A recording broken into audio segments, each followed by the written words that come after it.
You probably have two questions on your mind. What is lean change management, and do we need yet another model, method, or framework? We are fortunate enough to live in a world where Google knows everything. So it's pretty easy for us to Google a bunch of ideas and create something new out of already existing ideas. So what is lean change management? Some people call it a framework, some people call it a method, some people call it a collection of tools. Everyone will define it a little bit differently. And that was sort of the intent.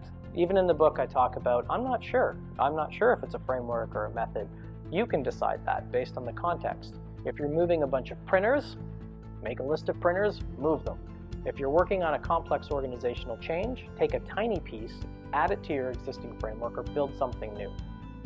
So there's two core ideas in lean change management. One is you can't force people to do anything. You can only control how you react to their reaction to the change. Think about that for a second. You can't force people to do something they don't want to do. They will take action when they feel the need to do so. The best you can do is use their feedback as the input into your planning. Second idea, co-creation of change. You can call it participatory design, you can call it co-creation, but ultimately the people who have to live with the day-to-day consequences of the change must be involved in creating it. So this became apparent to me in a large organization I was working for, where I really wasn't thinking about the organizational change impact of transforming this department of 400 people to a different way of working. Until I had one of those conversations that I think all of us change practitioners have had. You get hauled into their office and they say, you know, this change is really important, but we don't want the method and the approach to kind of get in the way.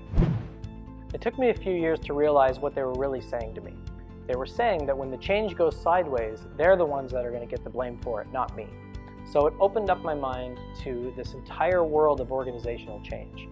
And once I opened that door, I realized we sort of think about change the same way we think about projects. Start, middle, end.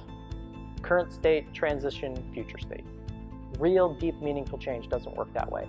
It's really the feedback and how we're seeing how the change is unfolding is driving our future plans.